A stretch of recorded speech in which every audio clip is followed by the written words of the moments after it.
El episodio arranca con una escena política cargada de tensión. En una sala privada, el presidente de Corea, el primer ministro y el secretario de Asuntos Civiles, el señor Jong, discuten el discurso presidencial. Jong le entrega un texto que él mismo redactó, diseñado para complacer a la oposición. Sin embargo, el primer ministro lo encuentra sospechoso, como si buscara encubrir algo. El presidente, tratando de balancear ambos lados, le dice al primer ministro que redacte él mismo el discurso. La tensión entre los tres es palpable y el rostro de John lo deja claro, no está satisfecho con el giro que tomó la conversación. Desde el primer momento, el episodio establece una lucha interna de poder, porque aquí se percibe como incluso el discurso de un presidente puede ser manipulado por fuerzas ocultas. El guión nos muestra que a veces la verdadera batalla no es pública, sino entre quienes asesoran desde las sombras.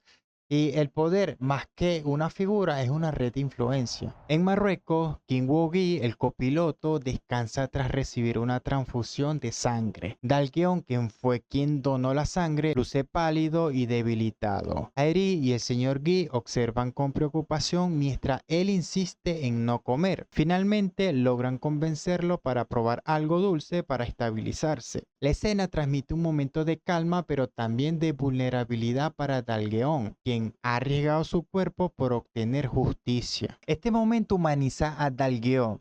No es solo un héroe de acción, es un hombre roto, agotado física y emocionalmente. El acto de dar sangre representa su compromiso absoluto con la verdad, incluso cuando le cuesta a él mismo. En Corea, Jessica Lee y el director Min y su abogado conversan con el agente Shadow. Este revela que tienen un nuevo as sobre la manga, la esposa del copiloto. Si logran ofrecerle más dinero, ella aceptará colaborar y cambiar la narrativa a su favor. Además, Min comenta que el director An enviará un equipo oficial de Corea a la embajada en Marruecos. Lo que realmente planean es que ese equipo ejecute al copiloto y a Dalgueon. Aquí se revela la maquinaria siniestra de manipulación, porque no solo controlan los hechos, también compran testimonios, redibujan verdades y planifican muertes con sello oficial.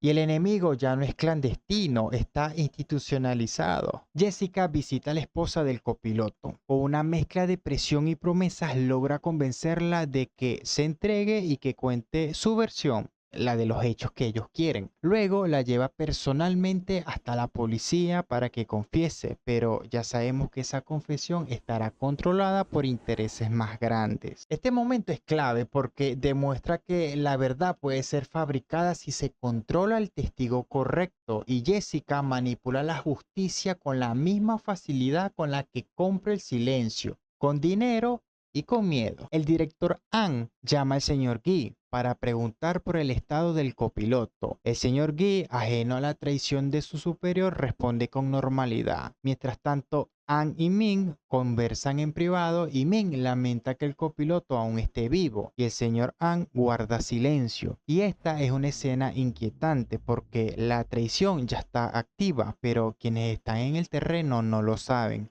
Aquí el guión nos muestra una de las formas más crueles de corrupción: la traición desde adentro. La comunicación entre niveles jerárquicos está contaminada, lo que deja a los agentes en el terreno completamente expuestos. Se prepara el equipo que irá a la embajada con la excusa de apoyar, pero su verdadero objetivo es asesinar al copiloto y a Dalgueon. En paralelo, el director Khan, que fue arrestado por una supuesta traición, logra enfrentarse a sus custodios en el baño. Se apodera de un teléfono y contacta a un reportero. Le da una información clave pidiéndole que lo haga llegar al presidente. Sin embargo, cuando la secretaria está por entregarlo, aparece el agente Shadow. Finalmente, es el primer ministro quien toma el papel, lo lee, lo rompe y se va diciendo: parece que los tres guardaremos un secreto. Pero Shadow se ve nervioso. La tensión llega a niveles éticos profundos porque aquí se plantea si la verdad vale más que la estabilidad del sistema.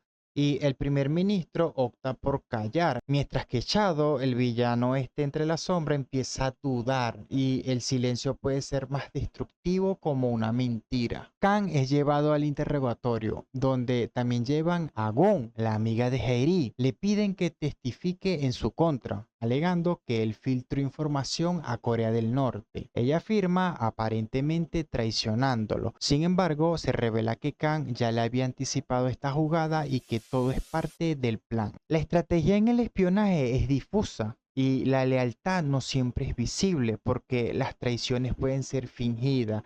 Y esta escena nos recuerda que los juegos de poder, las apariencias engañan más que las palabras. Jairi en la embajada rompe en llanto al recordar a los agentes caídos en el ataque anterior. Los jóvenes que la felicitaron por capturar al copiloto ahora están muertos y el peso de la culpa la ahoga. Esta escena es emocionalmente devastadora porque Jairi carga con el costo humano de cada decisión. Nos recuerda que en la guerra por la verdad siempre hay vidas que se pierden en el camino. En Corea, Jessica Lee junto al abogado y el director Min presencian una rueda de prensa de la esposa del copiloto. Sorprendentemente, esta afirma que su esposo sí estrelló el avión, pero no fue John y Mark quien le pagaron, sino Dynamon System y el giro mediático de Hayward Park acorralado. Aquí vemos cómo las verdades pueden ser compradas y recicladas y el control mediático se puede convertir en un arma. No importa lo que pasó, sino quién lo cuenta primero y con más convicción. Gon en su trabajo ordena apoyo en un restaurante, pero usando una palabra clave que es vagabond, y recordemos entonces cómo Kang le entregó instrucciones cifradas. Si algo salía mal, ella debía usar esa palabra como una alerta. Este acto sencillo activa toda una red secreta. Es una historia tan compleja, o sea, los detalles son tan esenciales que aquí demuestra que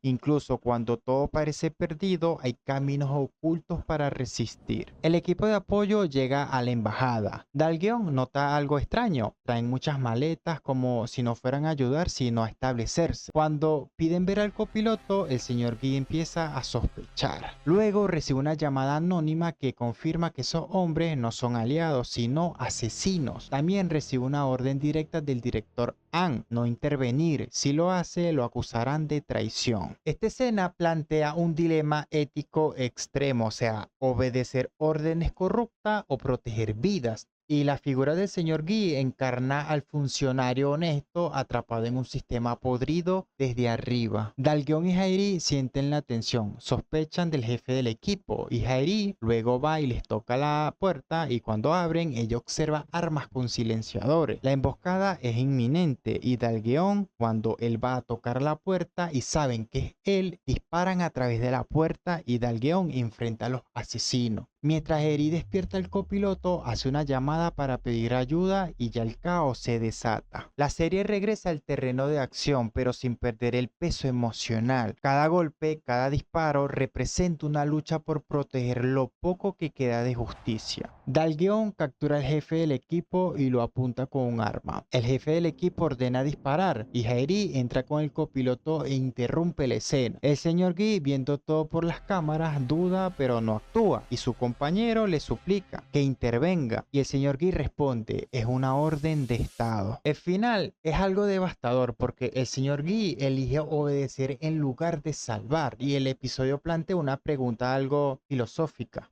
y dura, obviamente. ¿Vale más la ley o la vida? ¿A dónde debe llegar la lealtad cuando la justicia es traicionada desde la cima? Y como reflexión final al episodio número 9, nos habla del valor de actuar cuando es más fácil mirar hacia otro lado.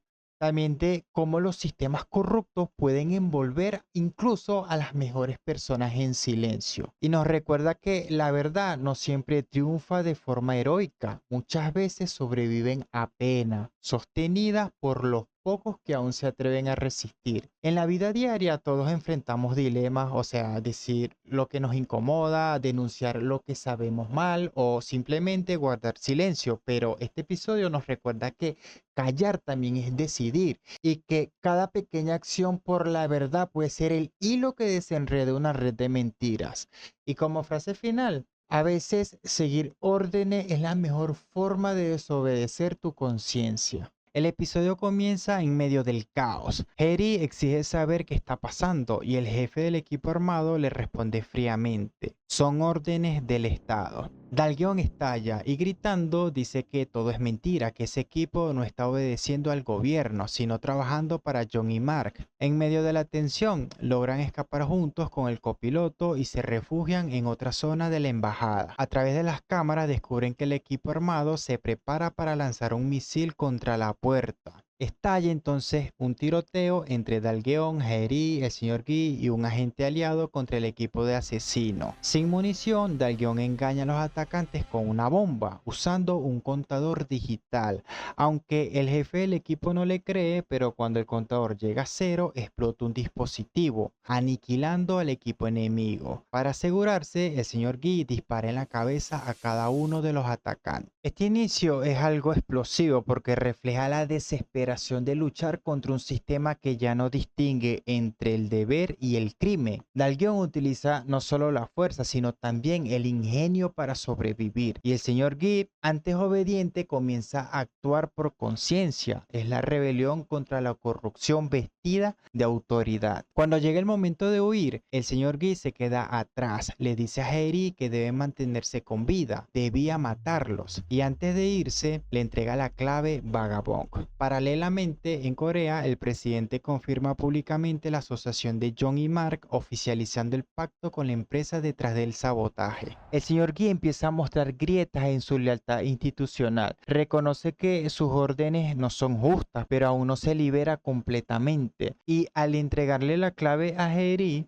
es una forma de redención silenciosa. Y al mismo tiempo el gobierno vende su alma al corporativismo. El señor Guy informa al director general An y el director Min que el equipo que enviaron ha sido eliminado y que Dalgeon, Jaehaerys y el copiloto escaparon. Min sospecha de traición y lo acusa de haberlos ayudado, y el señor Guy lo niega, diciendo que si hubiera querido ayudar, no hubiera pedido un equipo de rescate.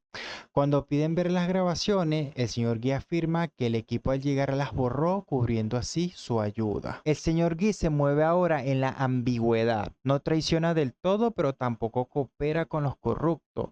Y esta postura algo gris y algo estratégica le permite proteger a los inocentes desde adentro sin desenmascararse. El director Min, con rabia contenida, ordena que envenenen la comida del director Kang, quien aún está detenido. Kang sufre un colapso tras ingerir la comida y es trasladado de urgencia al hospital. A pesar de los esfuerzos médicos, se declara su muerte. Aquí vemos hasta dónde están dispuestos a llegar los conspiradores. No basta con callar, hay que eliminar a todo aquel que sepa demasiado. Y la muerte del señor Kang simboliza el asesinato de la verdad institucional. Pero esta muerte fue de repente, yo no lo creo aún. Dalgeon y Jaehaerys intentan escapar con el copiloto ayudados por la secretaria de Edward Parr. Mientras tanto, la Interpol activa una alerta en aeropuertos y puertos y usando rutas menos vigiladas logran pasar sin ser detectados. En paralelo, el jefe de la policía local de Marruecos es ejecutado. La conspiración ha contaminado no solo Corea, sino también Marruecos. La lealtad es castigada con la muerte y los protagonistas cada vez están más aislados. Y ellos sobreviven solo gracias a aliados inesperados. Edward Parr habla por teléfono con Dalgeon y le indica que un barco de carga partirá el día siguiente. Le advierte que no confíe en gobiernos ni periodistas y confirma que el gobierno de Corea está implicado en la tragedia del avión. Edward representa el capital que conoce todos los secretos, pero se mueve solo cuando le conviene.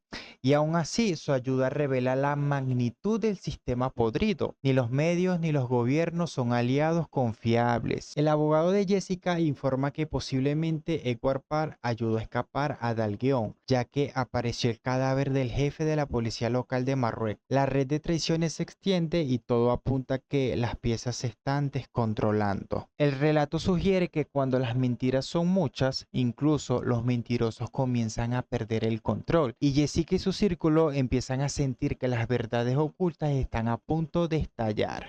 El señor Guy regresa a Corea, pero inmediatamente es detenido. Lo llevan a un campo de tiro donde lo espera el agente Shadow. En un tenso diálogo, el señor Guy le dice que pregunte al director general si quiere saber dónde está el copiloto. El agente Shadow lo provoca y le dispara, apenas rozándole la mejilla. El agente Shadow ya no es un manipulador en la sombra, ahora actúa como verdugo. Y el disparo ese roza, obviamente, pero deja un mensaje claro. La próxima vez puede ser mortal y el poder ya no se disfraza. Actúa sin vergüenza. Dalgeon le confiesa a Harry que el gobierno está involucrado y que Edward se lo confirmó. Ella ya lo sabía, pero insiste en que él se aleje. Le dice que ella hizo más que suficiente. Pero Dalgeon, marcado por la muerte de su sobrino, afirma que no puede detenerse. Y ella le responde, ¿y si vuelve a pasar algo así, quieres que simplemente lo ignore? Esta conversación muestra que el trauma los ha unido. La justicia no es un ideal, sino una necesidad emocional. Ambos se dan cuenta de que no hay marcha atrás cuando has visto la verdad de cerca. El señor Guy da una rueda de prensa declarando que Dalgeon y Harry tenían vínculos con Edward Parr y que colocaron una bomba que mató al equipo enviado a rescatar al copiloto. Un familiar de las víctimas interrumpe, gritando que todo es mentira, que el sistema está comprado. Lo sacan por la fuerza, pero la verdad empieza a resonar. Aquí vemos cómo se manipulan las narrativas a través de los medios, y el testimonio del señor Guy es una farsa. Pero ya todo está en los noticieros. Sin embargo, hay grietas. El público empieza a sospechar. El señor Guy acude a la oficina de Edward Parr con una orden de arresto. Edward, incrédulo, le dice, no sabía que mentías tan bien. Y Guy responde con frialdad, hablaremos luego. En el barco, Harry duda si el señor Guy los traicionó, pero luego dice que no. Luego llama al restaurante y dice la palabra clave Vagabond. Y luego quien contesta es el director Khan, que en realidad no murió. La revelación de que Khan sigue vivo renueva la esperanza. El plan sigue en marcha, aunque todo parezca perdido. La clave secreta es usada en el momento justo. Demuestra que la resistencia aún no ha muerto. En la sede de inteligencia cree que el copiloto está en varios países a la vez. Francia, Italia, Turquía. Finalmente aparece una imagen clara de Dalgeon. Él se sorprende que el señor John está ahí y luego indignado se pregunta cómo el señor Guy puede dormir tranquilo. Y sobre el señor Ming ni siquiera vale la pena hablar. Y termina amenazándolo.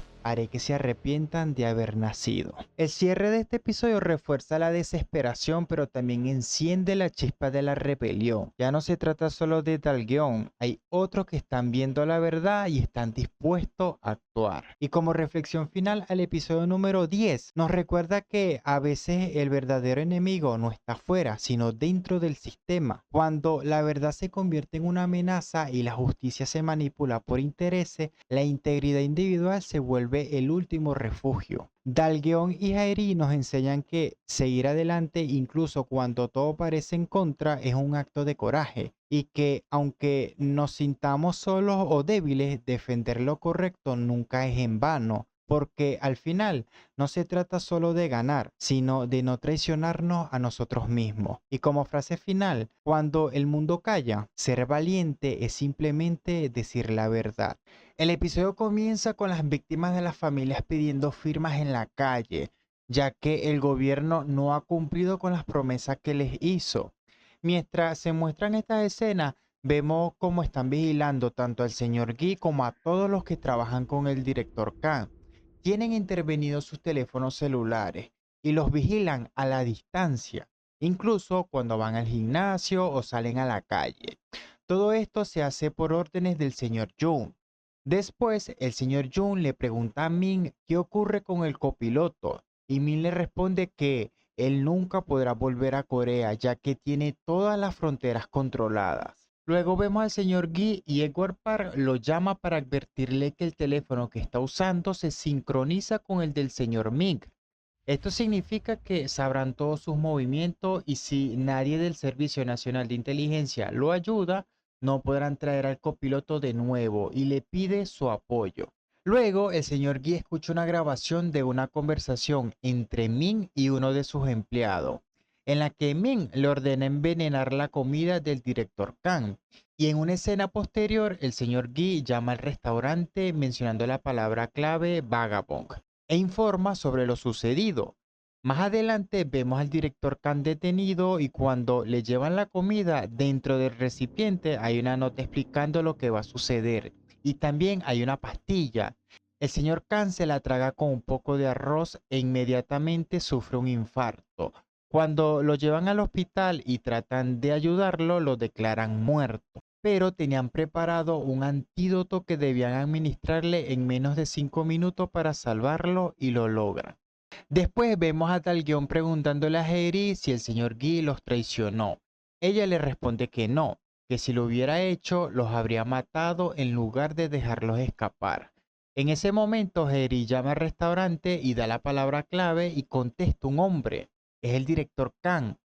Él les pregunta cuándo llegarán a Corea y les dice que el señor Ming solo quiere capturarlos. Aquí ya el episodio nos lanza directo a la impotencia que sienten las víctimas y cómo el poder político manipula la verdad.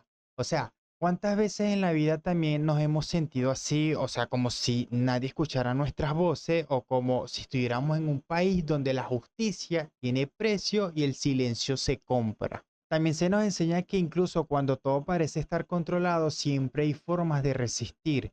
El hecho de que Khan sobreviva al intento de asesinato y se comunique con Dalgion y Heri usando palabras clave, nos recuerda que la verdad siempre encuentra grietas por donde filtrarse, por más que intenten sepultarla. Además, se muestra cómo los personajes ya no confían fácilmente. Preguntarse si el señor Guy los traicionó refleja cómo en tiempos de incertidumbre confiar se vuelve un acto de valentía. En otra escena aparece Dalguión en una pantalla en medio de una videollamada con varios miembros del Servicio Nacional de Inteligencia. Sin embargo, casi todos están en contra de ello. El señor John, el señor Min y ahora el señor Guy, quien está infiltrado para conocer sus próximos movimientos. El señor Guy le informa que Edward Parr fue arrestado y que el señor John hará todo lo posible por satisfacer sus demandas si se entregan. Antes de finalizar la llamada, el director Khan le habla directamente a Jairi y le da un dato clave. La secretaria de Edward Parr no debe enterarse de nada relacionado con Vagabond. Durante el interrogatorio a Edward Parr, él se coloca frente al vidrio donde están el director Min y el señor Jung del otro lado y declara que está más enojado con el hombre que acompaña a Min, ya que esta lucha no solo se trata del proyecto del avión, sino de una batalla entre la verdad y la mentira. En el barco, el copiloto intenta escapar, pero al estar en medio del mar no tiene a dónde ir y se esconde, pero termina atrapando a Jaerit. Le pone una navaja en el cuello y luego ella junto con Dalguion tienen una conversación algo chistosa, pero lo que están haciendo es distraer al copiloto hasta que logran detenerlo. Dalguion cura la herida en el cuello de Jaerit, mostrando preocupación y afecto hacia ella. Y él se sonroja y ella cree que él está mareado o tiene fiebre, pero él le dice que no, que él está bien. Después el copiloto tiene una conversación con la secretaria de Edward Parr y él le dice que su rostro le resulta familiar y le pregunta que si viaja frecuentemente a Europa. Ella lo niega y esta escena es clave para entender hechos a futuro. Hasta aquí nos muestra que la lucha entre el bien y el mal no siempre es clara. Incluso los buenos están siendo usados como piezas en un tablero de poder. Edward nos declara que ya no se trata del avión, sino de una guerra entre la verdad y la mentira. Y eso nos deja una gran lección. O sea, en la vida no peleamos por cosas, peleamos por lo que representan. La relación entre Dalguion y Harry se vuelve más íntima y humana cuando él cuida su herida. En medio de ese caos, el afecto sincero se vuelve un refugio y nos recuerda que el amor o incluso la simple compasión puede existir en los escenarios más violentos. También aparece una duda sembrada, o sea, la secretaria de Edward podría tener un papel más importante del que aparenta. Y esto nos habla de algo muy real. A veces las personas más peligrosas son las que menos sospechas despiertan. En Corea, el Congreso se reúne para aprobar el proyecto de defensa futura del país con la empresa John y Mark y autorizan la inversión necesaria. Luego vemos a Jessica Lee celebrando con su equipo la obtención del proyecto, hasta que recibe una llamada del señor Young. Ambos cenan juntos, aunque mientras ella quiere como una cena amistosa, él entrega un número de cuenta bancaria en Singapur para que le transfiera el dinero que le prometió.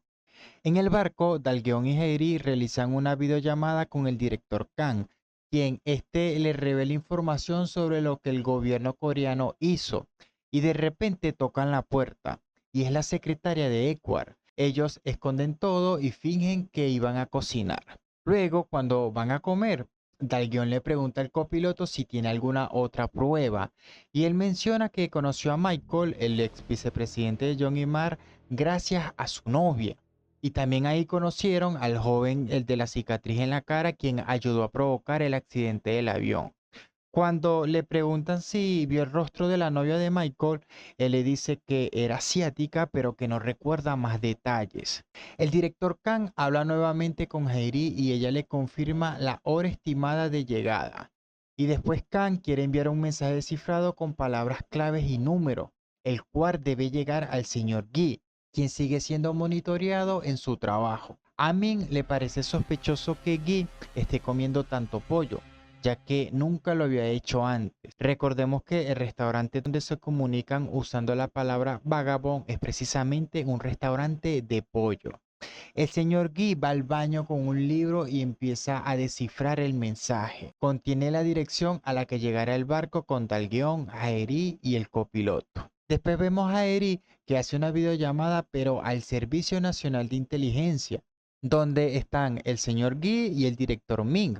Aunque se muestra algo nerviosa, dice que cooperará, que quiere regresar a su trabajo y obtener un ascenso. Les dice que están en la India. Sin embargo, después, al revisar la grabación, el director Ming nota que el reloj de ella marca una hora menos, lo que indica que no están en la India, sino más cerca de Corea. A bordo del barco hay una escena graciosa. Mientras todos duermen, Dalguión se despierta y nota que Heiri está destapada. Él intenta cubrirla, pero justo en ese momento ella abre los ojos y lo golpea. Y tienen una como discusión, conversación divertida, y antes de volver a dormir, él le dice que pobre del hombre que termine casándose con ella y durmiendo a su lado, porque ella lo golpeó varias veces en la cara mientras dormían, y ella responde con lo mismo: pobre de la mujer que termine contigo. Luego vemos que él está durmiendo de espalda, pero está despierto y ella lo tiene abrazado, incluso le pone la pierna encima.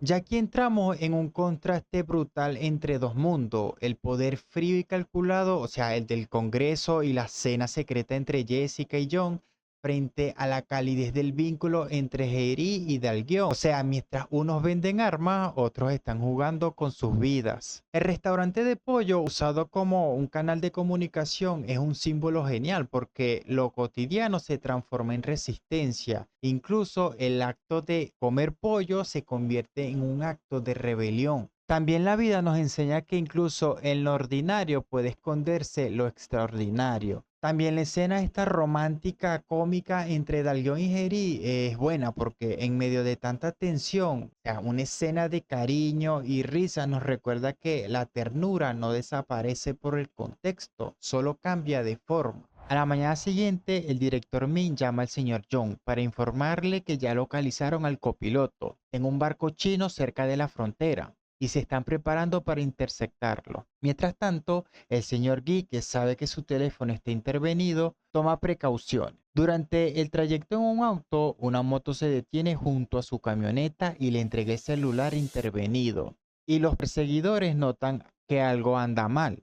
Intentan alcanzarlo, pero descubren que el rastreador estaba en la moto, no en el auto. Luego le informan al director Min, quien entiende que Guy ya ha descubierto que lo estaban siguiendo. En otra escena, uno de los oficiales que trabaja con el director Min revisa un teléfono. Y es el mismo hombre al que Min le pidió una vez envenenar al director Kang. Y aparentemente no lo hizo. Y esto sugiere que este agente trabaja en secreto para Kang y es un infiltrado. Finalmente, el barco llega al muelle. Bajan el contenedor donde viajan Dalguión, Jerry y el copiloto y son recibidos por el señor Guy y su compañero habitual. Pero de inmediato aparecen los agentes del Servicio Nacional de Inteligencia liderado por el director Min. Y aquí comienza un tiroteo entre ambos grupos y así concluye el episodio número 11. El desenlace del episodio es adrenalina pura porque el uso de distracciones, celulares alternos y rastreadores revela algo más profundo que la acción. La inteligencia emocional y la astucia también son armas. También que ver que hay infiltrados que fingen lealtad a Mead pero ayudan a Khan. Recuerda que la idea de la doble cara no siempre es traición, a veces es estrategia. El tiroteo final no solo cierra el episodio con fuerza, sino que nos deja una brutal pregunta. ¿Qué tan lejos estás dispuesto a llegar por lo que crees que es justo? Y como reflexión final, el episodio número 11 de Vagabond nos enseña que en un mundo lleno de intereses, corrupción y dobles intenciones, la verdad es un acto de resistencia. También vimos cómo la confianza se vuelve una moneda cara, cómo el amor puede florecer entre disparos y como los pequeños detalles, o sea, una palabra clave, una mirada, una videollamada puede cambiarlo todo. También nos recuerda que lo ordinario puede volverse revolucionario y la ternura no se pierde en la guerra y que si tienes algo que vale la pena defender, más vale que lo hagas con el corazón encendido y no con miedo. Y como frase final, cuando la verdad duele es porque está limpiando, no la escondas porque también puede salvarte. El episodio comienza con la noticia de que la demanda contra Dynamon System por las víctimas del vuelo B357 se llevará a cabo ese día, pero aún no se sabe si Dalguion, Harry y el copiloto llegarán a tiempo para testificar. Luego vemos una conversación entre el presidente y el primer ministro. Este último insinúa algo sobre unos fondos secretos, lo cual incomoda al presidente, quien se siente ofendido porque según él no usó ese dinero para beneficio personal. Posteriormente vemos que Jessica llega a la Casa Azul, donde tendrá una comida con el presidente. Allí el señor John le advierte que está prohibido hablar sobre el dinero frente al presidente. Y Jessica le responde que no se preocupe. Ya en la mesa están el presidente de Corea, Jessica, el señor John y el primer ministro. Volvemos al muelle donde se desata una intensa balacera y el Servicio Nacional de Inteligencia, que está corrupto, intenta detener al copiloto, a Dalguion y a Jairi para evitar que lleguen al juicio.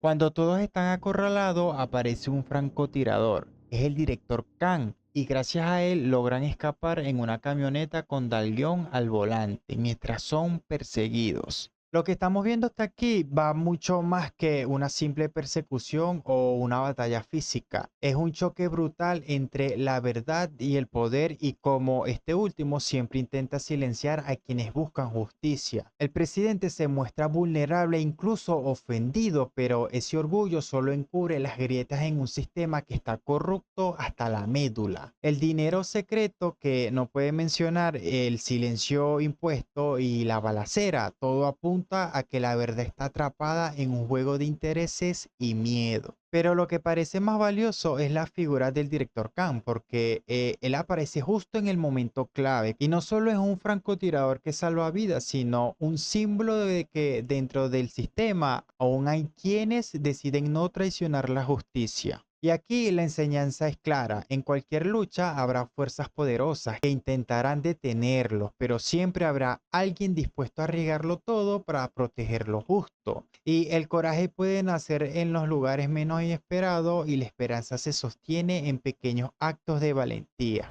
Regresamos a la comida. Y Jessica menciona que se enteró de que las operaciones petroleras salieron muy bien. Y el presidente se sorprende, ya que esa información era confidencial y quiere saber quién se la dijo a Jessica. Y la expresión del primer ministro y del señor John cambia por completo. Ella le dice que solo repite lo que escuchó y el presidente le pregunta al primer ministro si eso es cierto y Jessica lo mira directamente preguntándole si él es el responsable de ese proyecto. Y el primer ministro le responde que planeaba contárselo al presidente más adelante. Tras la comida, Jessica camina con el señor John y le pregunta quién es el socio comercial del primer ministro, es decir, el señor On. Le pide que investigue. Y en ese momento el señor John recibe una llamada informándole que el copiloto va camino a la corte. Durante la persecución, Dal-Guión, al ser un doble de acción, conduce hábilmente y logra despistar a quienes lo seguían. Y el señor Ming le dice al señor John que deben llamar a la policía para que intervenga.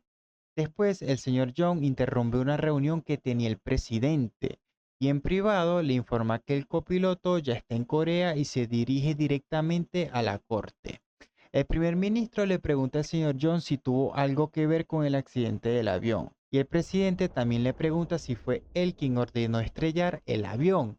El señor John lo niega rotundamente y afirma que fue el vicepresidente de John y Mar, es decir, Michael, quien provocó todo y que él ha estado eliminando la evidencia desde entonces y le dice que debe llamar a la policía. Va a comenzar el juicio y Edward anuncia que sus testigos están en camino. El copiloto, Dal-Guión y Jerry. Los presentes se sorprenden con esa afirmación. Y luego vemos que está testificando la esposa del copiloto y se presenta como evidencia una transacción de millones de wones entre Dynamo System y el copiloto. Hasta aquí profundiza las dinámicas de poder y la intriga política que subyace en el conflicto principal, porque la revelación de que la información confidencial ha sido filtrada y la reacción inmediata de las figuras de autoridad reflejan la fragilidad y la paranoia dentro del sistema de poder.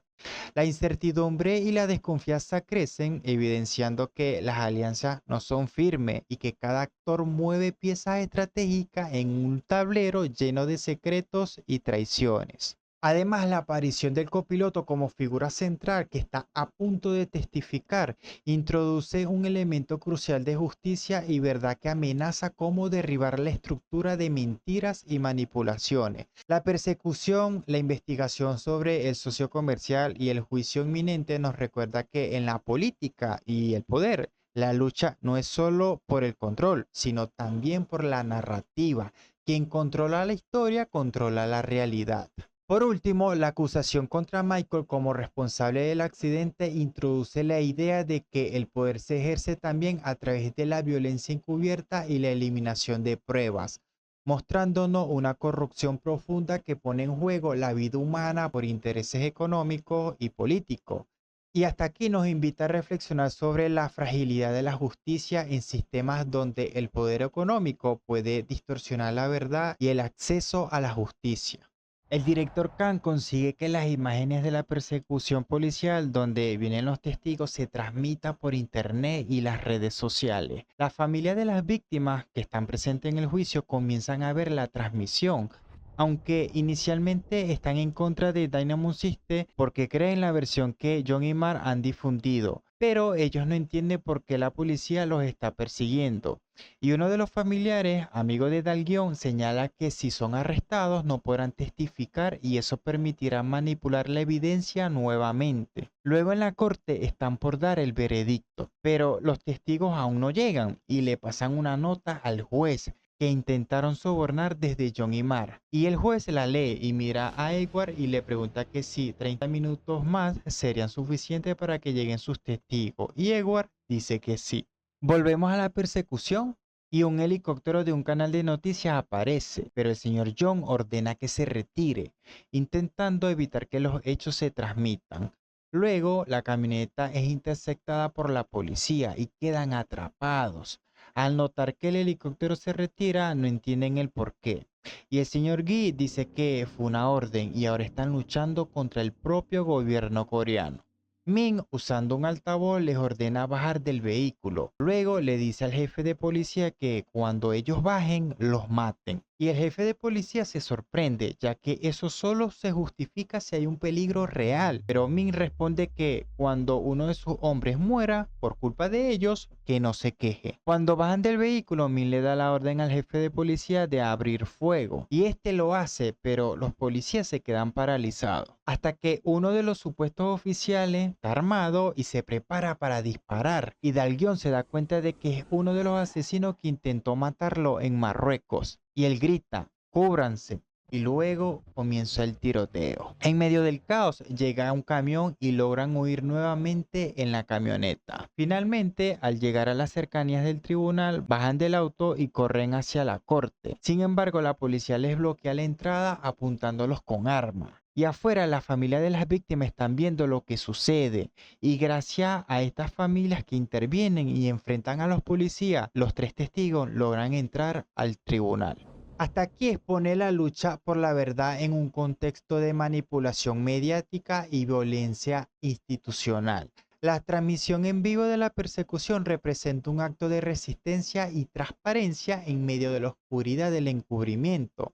La familia de las víctimas, inicialmente confundidas y escépticas, simbolizan a la sociedad común que se ve atrapada entre varias versiones encontradas, enfrentándose a la dificultad de saber la verdad cuando los medios y el poder intentan controlarla. La tensión entre el gobierno y sus propios agentes policiales, reflejada en el orden de disparar contra los testigos y la paralización de los oficiales, muestra cómo el sistema puede estar fracturado internamente, con soldados atrapados entre obedecer órdenes cuestionables y mantener su ética profesional.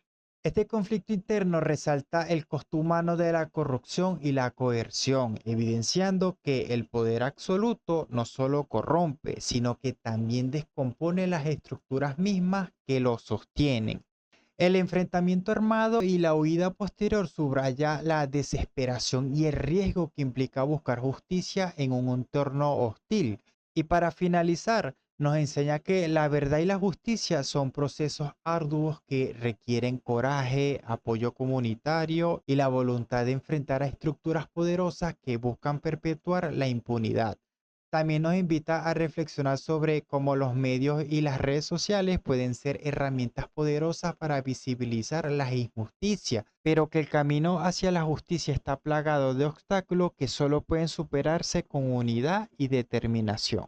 Y como reflexión final al episodio número 12, lo que destaca este capítulo es la manera en que el sistema, en vez de proteger a los inocentes y garantizar la justicia, se convierte en un instrumento de opresión. La persecución de los testigos, la intervención de la familia y la paralización moral de la policía frente a órdenes injustas reflejan un escenario donde las estructuras de poder se vuelven frágiles. También revelan la humanidad y la valentía de quienes se atreven a desafiar ese orden. Además, la transmisión en vivo de los acontecimientos rompe con la narrativa oficial y pone en evidencia que en la era digital la verdad puede salir a la luz no solo por las instituciones, sino gracias a la participación activa de la sociedad. Y esto nos invita a pensar en la importancia del acceso a la información y a la transparencia como pilares fundamentales para una democracia real, donde los ciudadanos no sean meros espectadores, sino actores de cambio. Este episodio también nos recuerda que la justicia es un camino difícil, lleno de obstáculos que no solo se enfrentan en los tribunales, sino en cada interacción diaria con el poder y la moralidad. La intervención decisiva de la familia de las víctimas simboliza que la verdadera fuerza resiste en la unión y la solidaridad frente a la adversidad. La justicia no es solo un proceso individual, sino una construcción colectiva que exige coraje, empatía y compromiso. Por otro lado, el capítulo nos enseña que la lucha por la verdad es inevitablemente un acto de resistencia humana y social. Nos desafía a no quedarnos callados ante la injusticia, a valorar el papel crucial de la comunidad y reconocer que, aunque el sistema falle, la voluntad de cambiarlo puede surgir de la fuerza unida de las personas comunes. Y como frase final, la verdad puede ser silenciada por un tiempo, pero cuando la justicia se levanta unida, ningún poder puede detenerla. El episodio comienza en la corte. El copiloto del vuelo comparece para declarar y en su testimonio revela la verdad. Michael, el ex vicepresidente de la empresa John y Mark, fue quien lo contrató para estrellar el avión. El copiloto no solo confiesa, sino que también presenta pruebas. Proporciona el nombre de usuario y la clave de una cuenta que contiene una carpeta con grabaciones. En una de ellas se encuentra claramente a Michael conversando con él y acordando el atentado.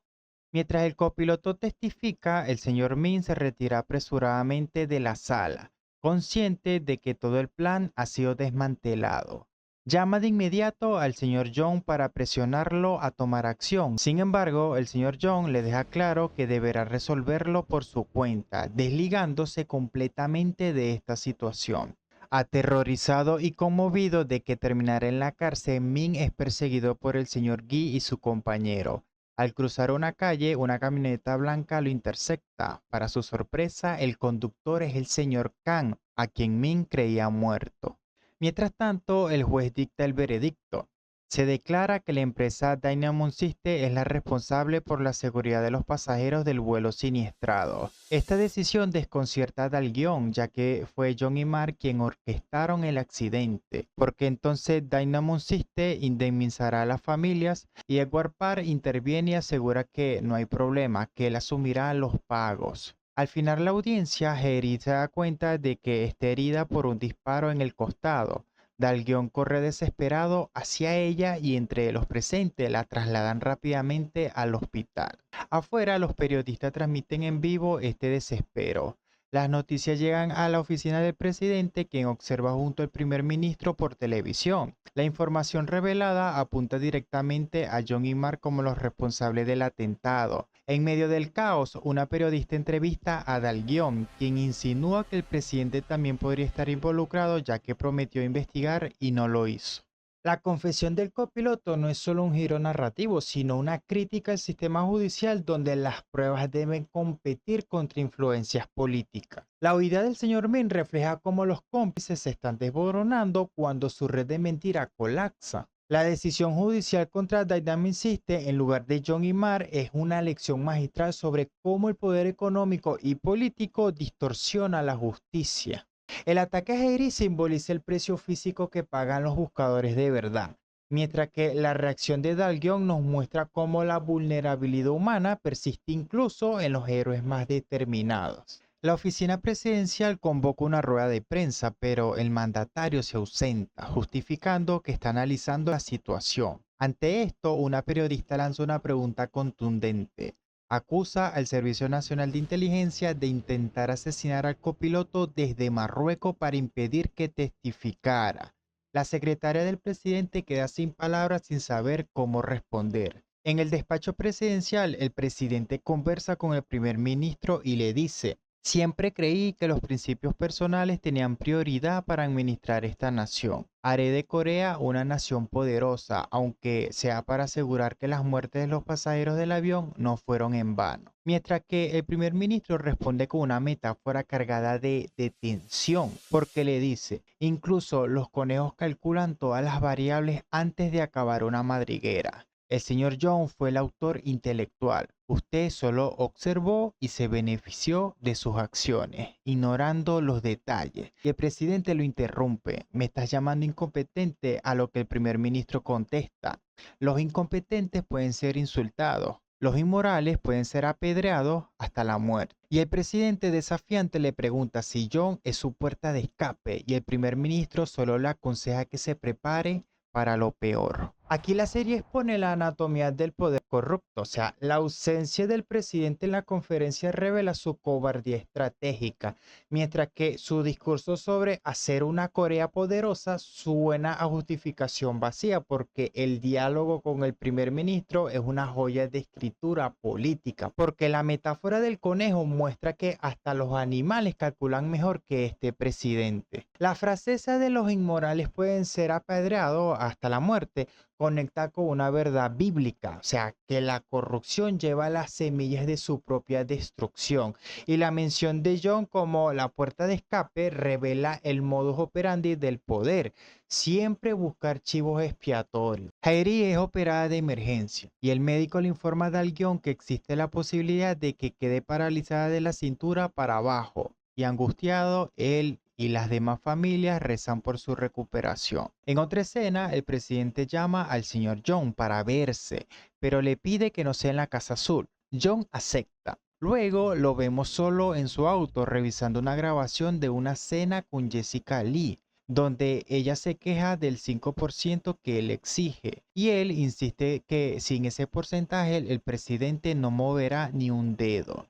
También escuchó un audio de una conversación con el presidente donde se menciona que el dinero será usado para el bien del país y que deben superar la oferta de Dynamon System, aunque eso implique eliminar la competencia. Cuando finalmente se encuentran, el presidente le lanza una frase con tono acusatorio. Y John, consciente del peso de sus actos, se arrodilla y asume toda la culpa.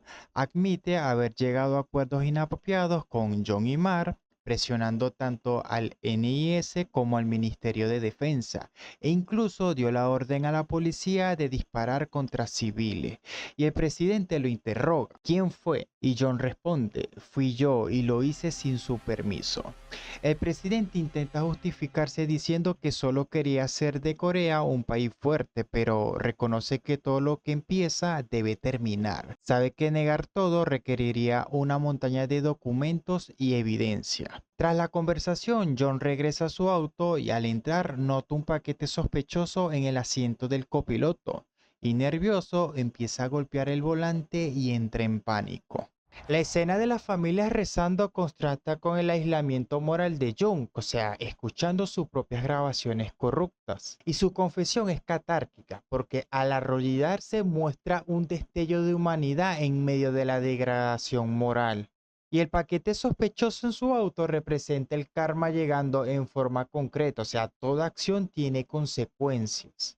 Y aquí nos pregunta: ¿qué queda de un hombre cuando sus mentiras ya no lo protegen? Jairi sale de la cirugía y el personal médico informa que, aunque ella esté paralizada por el momento, podrá recuperar la movilidad con ejercicios. La noticia llena de esperanza a todos los presentes, incluyendo a Dalguión y a la familia.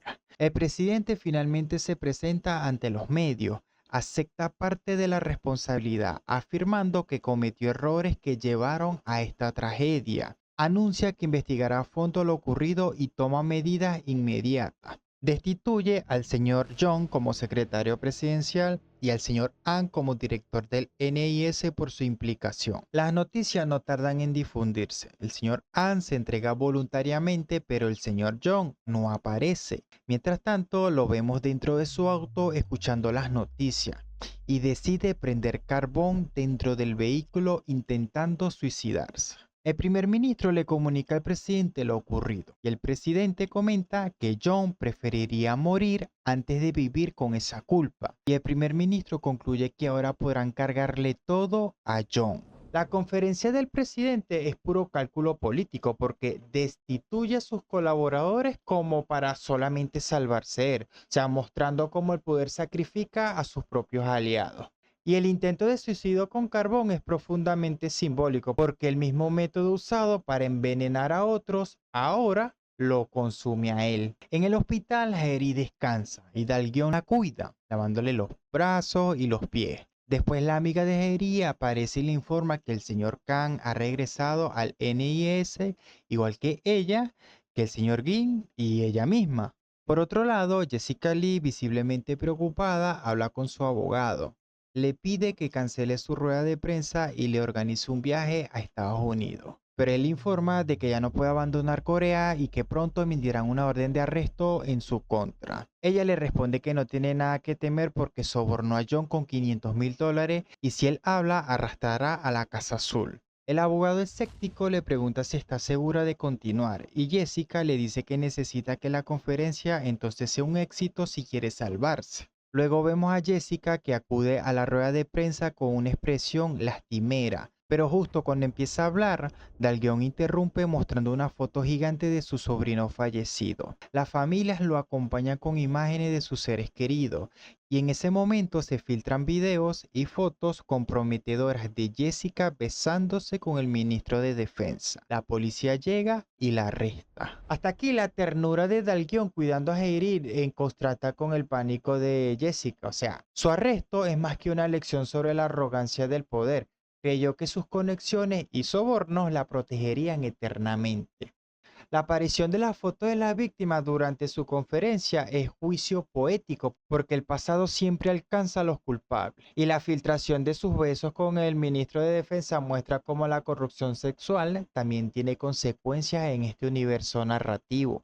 En la siguiente escena, el copiloto y su esposa están detenidos y siendo interrogados. El director Kang los observa tras un vidrio y luego ordena que sean llevados de nuevo a prisión. Y el señor Guy cuestiona por qué Jessica fue entregada a los fiscales si él fue quien filtró los videos, pero Kang responde que no fueron ellos, sugiriendo que podría haber otro soplón dentro del sistema. Al llegar a prisión, la esposa del copiloto, Oh Sang-mi, es recibida como una reina por las otras reclusas. En su misma celda está Jessica, y Oh Sang-mi ordena a las demás que la golpeen. Mientras tanto, el copiloto aún va en el autobús penitenciario y sube un oficial con mascarilla que él se la retira. Y es el mismo hombre con cicatriz en el rostro que sobrevivió al avión y colocó la bomba. Y terminan saliendo nuevas noticias de que John no murió, está hospitalizado y luchando por su vida. En prisión vemos cómo la inversión del poder es fascinante porque Jessica, acostumbrada a dominar, ahora es vulnerable. Y la aparición del hombre este de la cicatriz que se llama Jerón, o sea, sugiere que la conspiración tiene más capas por revelar.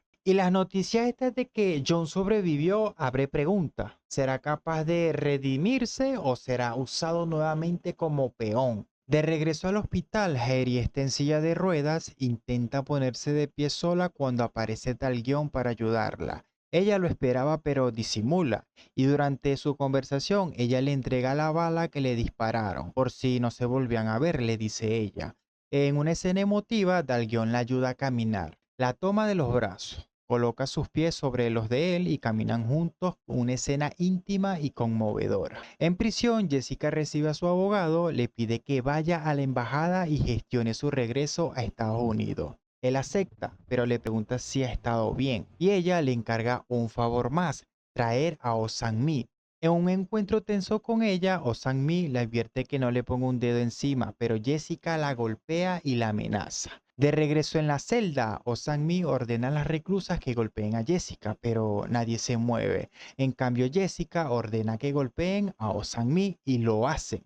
Al final, Oh Sang-mi se le acerca y le dice con una sonrisa que saldrá antes de lo que esperaba y que ella se va a pudrir en prisión. Las escenas entre Jairi y Dalguión es una de las más, creo que, simbólicas de este episodio. Porque cuando ella le entrega la bala que le hirió, no solo le está confiando un objeto físico, sino una materialización de su vulnerabilidad y la fragilidad de su misión. Este gesto funciona como metáfora de cómo las heridas, ya sean físicas y emocionales, deben ser reconocidas para sanar. Y la icónica imagen de Dalguión colocando los pies de Heiri sobre los suyos para caminar trasciende lo romántico. Representa la solidaridad como antídoto contra un sistema diseñado para hacer caer a quienes luchan solo. Es una lección sobre cómo la resistencia se fortalece en comunidad y cómo el apoyo humano puede literalmente ponernos de pie cuando las estructuras fallan. El contraste radical de la escena esta de la cárcel donde está Jessica Lee expone la ley del más fuerte en un microcosmos del poder corrupto. Su intento de mantener control, o sea, golpeando a Oh Sang-mi o manipulando a su abogado, revela que incluso derrotada opera con la misma lógica que la llevó a la ruina, o sea, la coerción. Pero el giro donde las reclusas obedecen a Jessica en lugar de a Oh Sang-mi es profundamente significativo porque muestra que en este mundo el poder no desaparece, solo cambia de mano y que la jerarquía se configura constantemente. La amenaza de Oh Sang-mi sobre su propia liberación añade un misterio, creo que crucial, porque quién está moviendo los hilos incluso detrás de las rejas. Y esto sugiere que la red de corrupción es más extensa de lo que parece. Jairi y Dalguión continúan con la rehabilitación. Él la apoya, incluso la vergüenza con bromas para animarla. Pasa tiempo con ella, le da masajes en las piernas mientras ella lee. Comparten momentos juntos estando en el hospital. Por otro lado, Jessica en su celda recuerda a Michael. Se pregunta si realmente se suicidó o fue un asesinato. Le intriga quién pudo haberlo hecho y justo en ese momento otras reclusas le informan que Oh Sang-mi ha salido de la cárcel y ella se sorprende. Luego vemos a Oh Sang-mi saliendo entonces. Y recordamos cuando iba con su esposo en el autobús y él le pasó un papelito con un nombre, Samael, y un número de teléfono. De nuevo en prisión, Lily visita a Jessica. Le dice que el abogado no regresó a Estados Unidos y Jessica no entiende por qué él la traicionaría. Lily le sugiere que tal vez fue él quien filtró los videos. También le pide ella dinero y Jessica le da una cuenta con mucho dinero. Luego le encarga que siga a Oh-Sang-mi y descubra quién la liberó. Además, le pide entregar un paquete especial para Dalgeon. La rehabilitación de Haeri muestra que la curación es un proceso comunitario y no individual. Y las escenas en prisión revelan que Jessica, aunque derrotada, sigue siendo peligrosa. La misteriosa liberación de Oh-Sang-mi y la referencia a Samael, o sea, el nombre este que evoca entidades oscuras, preparan un nuevo frente de conflicto. Y el paquete para Dalgeon y el video final de su sobrino son recordatorios de que la búsqueda de justicia está más lejos que terminar. El episodio termina con una escena de calma. Dalgeon y la familia de las víctimas están en un restaurante compartiendo una comida y de repente recibe un mensaje y sale. Y afuera ve un video de su sobrino desde el avión, lo que lo deja en shock. Justo después recibe una llamada y grita desesperado 2 veces. ¿Quién eres? Y como reflexión final, este episodio funciona como un espejo brutal pero necesario de nuestra realidad contemporánea, donde los sistemas de poder perfeccionan el arte de transferir culpas mientras silencian a quienes buscan justicia. La confesión del copiloto y la posterior manipulación judicial nos muestra cómo la verdad, aunque emergente, debe navegar un laberinto de intereses creados. La serie nos confronta con una pregunta incómoda. ¿Vale la pena exponer la corrupción si el sistema tiene mecanismos para absorber el impacto y seguir funcionando? Las escenas entre Jairi y Dalgeon ofrecen un contrapunto humano esencial. Su proceso de rehabilitación no es solo físico, sino simbólico. Cada paso que dan juntos representa una resistencia silenciosa contra un mundo que quiere verlos derrotados. Mientras tanto, la caída de Jessica Lee y el intento de suicidio de John muestran cómo la corrupción termina devorando incluso a sus ejecutores. Y el video del sobrino de Dalgeon es un recordatorio de que las víctimas reales nunca son estadísticas. Es aquí donde la serie trasciende el tráiler político para convertirse en un memorial de las consecuencias humanas de la ambición desmedida. Y esa llamada final donde él pregunta que ¿quién eres? No es como un final de suspenso, sino una pregunta existencial que resuena en nuestra sociedad, porque ¿quiénes somos nosotros cuando el sistema nos pide elegir entre la complicidad y resistencia? Y como frase final, en un mundo donde el poder corrompe, mantener intacta tu humanidad es la forma más radical de rebeldía. El episodio comienza con el director Kang interrogando al señor Ming. Kang le exige que diga toda la verdad sobre la relación entre el ministro de Defensa, el señor Ang, y el señor Jong. Ming intenta justificarse diciendo que le hicieron creer que estaban actuando por el bien del país, pero Kang le reprocha haber fabricado evidencia, distorsionando información y cometiendo asesinatos. Lo acusa de traicionar a la patria, argumentando que sus acciones solo buscaban su propio beneficio. Luego vemos a Haeri regresar a la oficina donde es recibida como una heroína. Sin embargo, ella expresa su deseo de visitar a ciertas personas y se dirige a la tumba de los agentes fallecidos en Marruecos. Recordemos que esa escena fue conmovedora donde ella lloraba en la cocina rememorando cómo los agentes la felicitaban horas antes de ser asesinado. La trama vuelve a donde terminó el episodio anterior, cuando Dalgeon recibe una llamada de Lily. Aunque logra verla, ella no se acerca y le dice a él que no se acerque. Solo le deja un mensaje con el nombre de Jessica, indicándole que es un regalo de su parte y que si quiere saber más, la visite. Dalgeon llama a Haeri y acuerdan encontrarse. Ella se prepara como si fuera una cita, pero en realidad se dirigen a la cárcel para visitar a Jessica. Mientras se trasladan, Haeri envía un video al director Kang y Kang observa que mostrarlo en la corte no beneficiaría a Jessica, pero resalta que el hombre del video, que es cómplice del sabotaje del avión, es clave.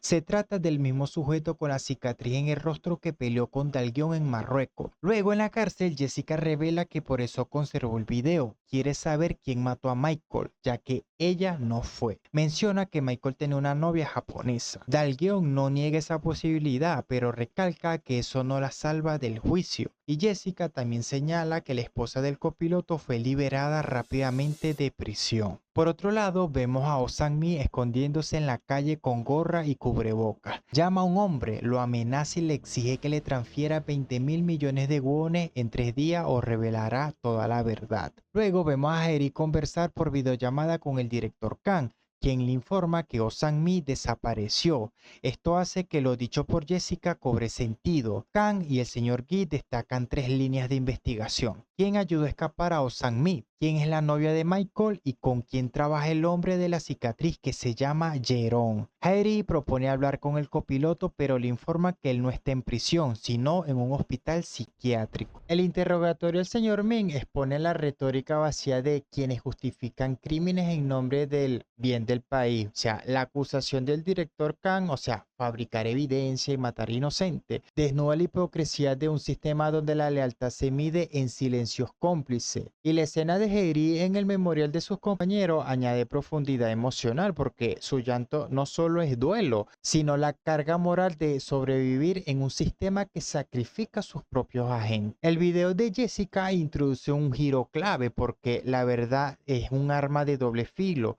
y al conservar las pruebas, Jessica, o sea, aún desde la cárcel, demuestra que en este juego de poder hasta los culpables pueden convertirse en víctimas de fuerzas mayores. Su mención de la novia japonesa de Michael y la liberación sospechosa de Oh Sang-mi dejan una red más amplia de conspiración, o sea, sugiriendo que los hilos del poder se extienden más allá de Corea. En el hospital le han inyectado algo al copiloto, quien parece desorientado. Heri y Dalguión quieren hablar con él, pero un oficial les dice que está sedado tras una convulsión. Luego vemos al oficial entrar a una sala donde está Jerón, observándolos por las cámaras.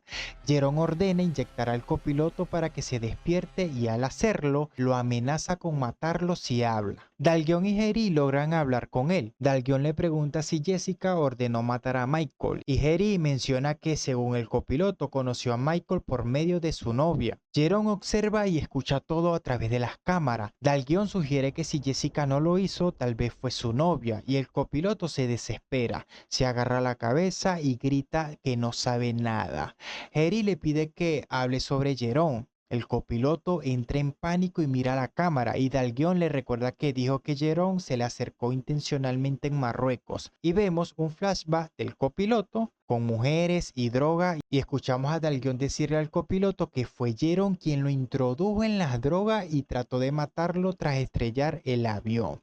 El copiloto grita hasta que llegan oficiales y lo contienen. Mientras se lo llevan, gritan que Jerón está escondido en el hospital, y Heri Dalguión se sorprende, pero un oficial lo desacredita y diciendo que siempre delira así. El primer ministro visita al señor John, quien está en coma con oxígeno pero ya reaccionó. Le reclama que en la tablet no hay archivos comprometidos, y el señor John le pregunta por qué quiere los videos del presidente, y el primer ministro responde que es para acabar con su codicia y fortalecer el país. John lo acusa de intentar matarlo y luego salvarlo solo porque no obtuvo nada útil. El primer ministro le pide la cuenta de Singapur donde recibió el dinero de John y Mark, asegurando que con eso podrán derribar al presidente. John le pregunta quién cree que es, y el primer ministro responde que un patriota, aunque el presidente también lo sea. Yo soy uno distinto, dice. La escena del hospital psiquiátrico es una metáfora de control absoluto, porque Jerón sedando y amenazando al copiloto refleja cómo el poder silencia voces, y no solo con balas,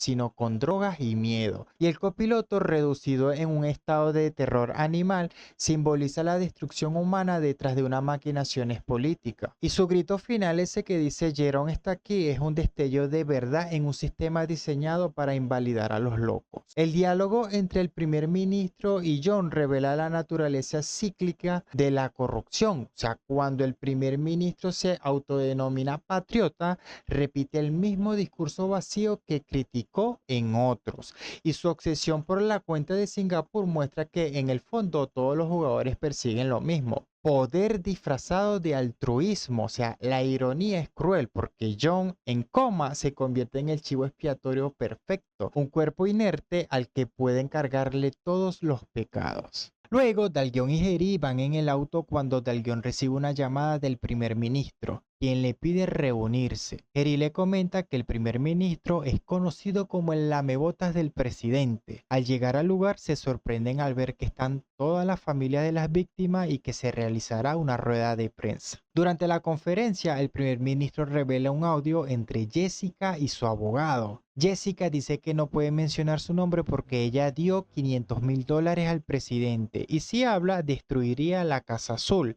El audio se transmite en televisión nacional. El primer ministro afirma que la empresa fantasma mencionada pertenece al presidente y que el señor John fue un chivo expiatorio. Quizás por eso intentó suicidarse. También dice que hay más en el accidente aéreo y que el culpable es el presidente.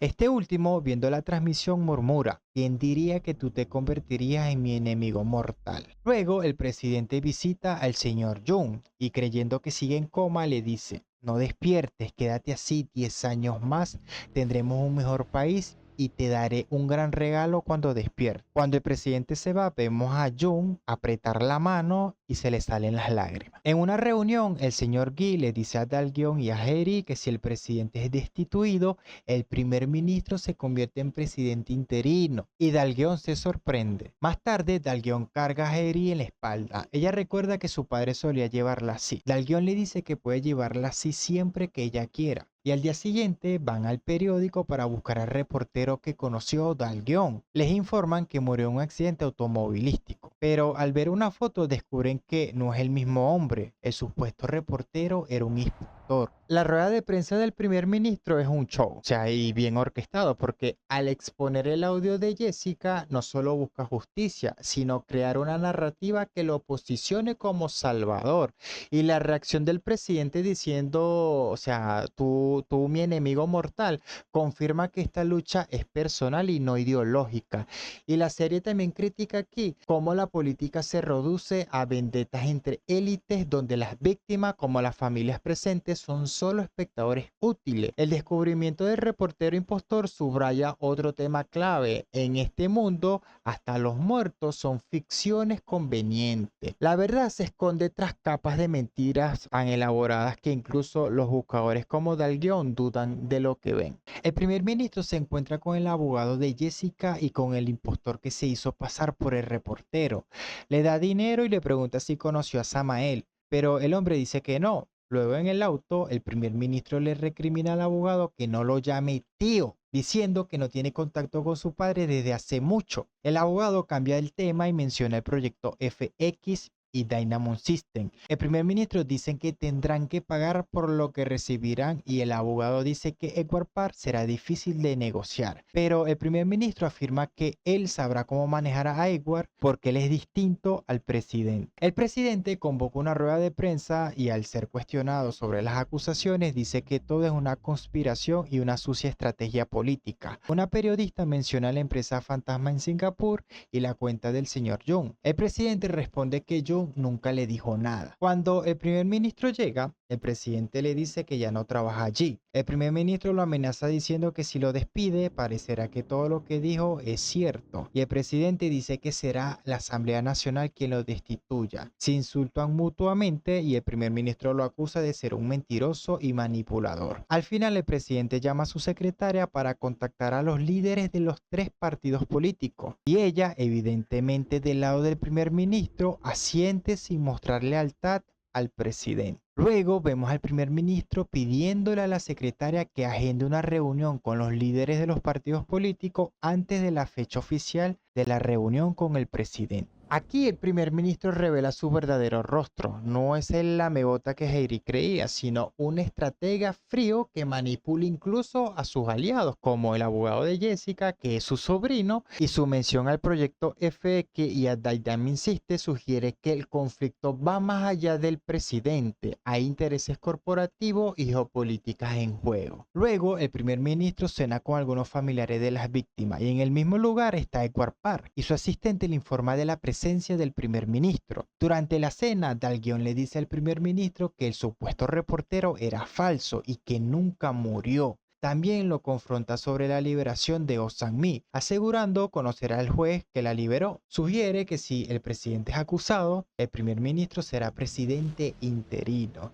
Y este último responde que sí, si no lo destituyen primero. Y Dalguion queda con cara de sospechas. Mientras tanto, Oh Sang-mi huye en un tren, perseguida por un hombre. Y luego volvemos con Dalguion, quien conversa con Edward porque se lo encontró. Le dice que cree que el primer ministro está detrás de la liberación de la esposa del copiloto. Edward dice que si es así, ella debe saber algo importante. Luego, Dalguion recibe una llamada urgente que es de la mujer, o sea, de Oh Sang-mi, quien está siendo perseguida. Le da una dirección, pero debe huir porque aparece Jerón. Dalguion corre hacia el lugar indicado. La mujer se esconde en un sitio oscuro y Jerón la sigue. Dalguion llega al lugar y se encuentra cara a cara con Jerón. Ambos se preparan para enfrentarse y así concluye el episodio número 14. Edward Parr al aparecer en la misma escena que las víctimas simboliza que el capital y el poder político son cómplices por naturaleza y el enfrentamiento final entre Dalguion y Jerón es más que un clima de acción. Representan el choque entre la búsqueda obstinada por la verdad y las fuerzas que lo entierran. Y la aparición de Oh Sang-mi, o sea, atrapada como entre ellos, encarna a aquellos que poseen secretos letales pero carecen de poder para usarlos. Y como reflexión final, este episodio nos sumerge en las profundidades de un sistema donde la corrupción no es una excepción, sino una norma. A través de las escenas políticas y personales, la serie nos muestra cómo el poder se ejerce mediante una combinación de manipulación, amenazas y teatro mediático. El primer ministro, al exponer los audios comprometedores del presidente, no actúa por justicia, sino por ambición personal. Este giro revela una verdad incómoda. En la lucha por el poder, incluso los que se presentan como salvadores pueden estar tan corrompidos como aquellos a quienes critican. Y la relación entre Dalguion y Eri sigue siendo el corazón emocional de la historia, porque en un mundo donde todos parecen tener agendas ocultas, su conexión genuina y su determinación por encontrar la verdad se destaca como un faro de humanidad. Cuando Dalguion carga a Eri en su espalda, no solo es un gesto de apoyo físico, sino también como una metáfora de cómo la verdadera fuerza reside en la solidaridad y la confianza mutua. Y el episodio también explora el tema de la manipulación de la información. Desde el copiloto drogado en el hospital psiquiátrico hasta el reportero impostor, vemos cómo la verdad puede ser distorsionada o silenciada para servir a intereses ocultos. Y la serie nos hace una pregunta. ¿Cómo podemos discernir la verdad en un mundo donde incluso las evidencias pueden ser fabricadas? Y la aparición final de Jerón enfrentándose a Dalguion simboliza esta batalla constante entre la luz y las sombras, entre lo que se muestra y lo que se esconde. En esta última instancia, el episodio nos deja con una sensación de urgencia y suspenso. Las piezas de rompecabezas comienzan a encajar porque cada respuesta genera nuevas preguntas. La liberación de Oh Sang-mi, el proyecto FX que mencionó el primer ministro o el papel que está haciendo Edward Parr. O sea, sugieren que la conspiración es más grande y compleja de lo que imaginábamos. Mientras los personajes navegan por este laberinto de mentiras, la serie nos recuerda que en un sistema corrupto, la verdad no solo es difícil de encontrar, sino también peligrosa de revelar. Y como frase final, en un mundo donde todos mienten, elegir la verdad no te hace un héroe, sino el último loco en pie. En el psiquiátrico donde tenían recluido al copiloto, los agentes informan a Harry y el señor Guy de algo inquietante. El hombre ha desaparecido y probablemente secuestrado. Mientras tanto, retomamos a las escenas claves del episodio anterior. Dalguion se enfrenta a Jerón. En el mismo lugar, Oh Sang-mi huye de otro cómplice de Jerón. La vemos correr entre el caos de la pelea entre Dalguion y Jerón, y cuando llega la policía, Jerón escapa, pero Dalguion Dalguión logra alcanzar a Oh Sang-mi. Ella está herida en el cuello y antes de morir susurra un nombre que ya nos resulta familiar: Samael. Dalguión intenta que aguante, pero es inútil. Con su última fuerza, ella dibuja un símbolo con su propia sangre, y esto Dalguión le toma una foto. La policía encuentra a Dalguión junto al cuerpo de Oh Sang-mi y lo arresta como sospechoso. En el interrogatorio, el agente le pregunta qué le dijo la mujer antes de morir, pero él se niega a hablar. Más tarde, Harry llega y logra sacarlo de allí. Sin embargo, algo sospechoso ocurre. El agente hace una llamada secreta, dejando claro que está involucrado con los malos. La escena termina con Jerome observando todo desde las cámaras de seguridad, vigilando a Dalguión y a Harry. En el NIS, los agentes analizan el símbolo de Oh Sang-mi. Gracias a la información de Dalguión, también mencionan el nombre de Samael, lo que desata una discusión. El director Kang revela algo clave. El primer ministro de Corea fue quien descubrió la implicación del presidente en el accidente aéreo y quien ordenó liberar a Oh Sang-mi. Entonces, el señor Gi plantea una pregunta crucial. ¿Y si alguien más dio la orden? Kang sugiere que Jessica y el presidente podrían ser solo peones en un juego más grande y que Samael podría estar aliado con el primer ministro, aunque eso es solo una teoría, pero la consideran muy probable. La serie nos empieza a mostrar cómo la corrupción no es un error, sino un sistema montado para proteger a los poderosos, desde las cámaras apagadas en el psiquiátrico hasta los policías corruptos. La muerte de Oh Sang-mi, que es asesinada cuando ella trataba de escapar, simboliza que los débiles son sacrificados en juegos donde los secretos valen más que la vida. Su último susurro, ese que le dijo Samael, y el símbolo que dejó revelan una dura verdad. Hasta el presidente o Jessica Lee son títeres de alguien más oscuro, quizás el primer ministro o el misterioso Samael. La enseñanza es triple. La primera es: la justicia es selectiva, detiene a Dalguión, pero Jerome sigue libre. La segunda es: el poder real opera en la sombra. Y la tercera es: sobrevivir aquí exige leer entre líneas lo que las instituciones ocultan. Al final te deja pensando, ¿y si confiar en autoridades es solo un cuento que nos cuenta como para sentirnos seguros? Como en esas series donde nada es lo que parece, o sea, pura estrategia sucia. Dalguión está en la ducha cuando de pronto recuerda algo importante: el símbolo que él vio en el pecho de Jerome durante su pelea en Marruecos, y al parecer es el mismo símbolo que Oh Sang-mi dibujó con su sangre. La conexión lo impacta tanto que sale corriendo del baño, justo cuando Harry está afuera. ¿Y cuál es el problema? Que él está completamente desnudo. La escena se vuelve tan incómoda como cómica, dejando a los dos sin palabras. En el NIS, el director Kang ordena investigar el símbolo en bases de datos de mercenarios. La teoría es clara: si Jerome lo lleva tatuado, podría ser la marca de su grupo. Y no solo eso, el tatuaje podría tener un microchip para rastrearlo o identificarse entre ellos. Y esa es una pista clave para encontrarlos. De vuelta en casa, Dalguión y Harry investigan el símbolo. Evitan hablar el accidente del baño y en un momento de calma él se queda dormido. Y ella nota algo: él ha convertido a la bala que ella le dio en un collar. Y cuando ella también se queda dormida, él le quita los lentes con cuidado. Y esta escena es tierna, llena de afecto no dicho, aunque ninguno se atreve a admitirlo. Mientras tanto, Jerome tiene al copiloto secuestrado. Está encadenado y brutalmente amarrado. El hombre exige ver a Samael, pero Jerome le lanza una advertencia siniestra: el día que lo veas, ese será el día de tu muerte. Dalguión y Harry visitan a Jessica en prisión. Al mencionar a Samael, ella suelta una amargura: ese Samael me jodió. Dalguión le replica: tú solo mordiste el anzuelo. Y luego Jessica, astuta como siempre, le pide su teléfono para llamar a Lily. Le ordena investigar a Samael, demostrando que incluso tras las rejas sigue moviendo los hilos. Hasta aquí el capítulo juega brutal con los contrastes, porque la clave está en el símbolo que Dalguión recuerda cuando está más expuesto, o sea, en la ducha físicamente prácticamente, y reviviendo el trauma en Marruecos, que es emocionalmente. Ahí ves cómo el poder se esconde hasta en un tatuaje en la piel. Y lo de quedar en bola frente a Harry no es solo para reírse, es una metáfora de lo crudo que es abrirse cuando busca la verdad. Dalguión comunica a Harry su decisión de hablar con el presidente.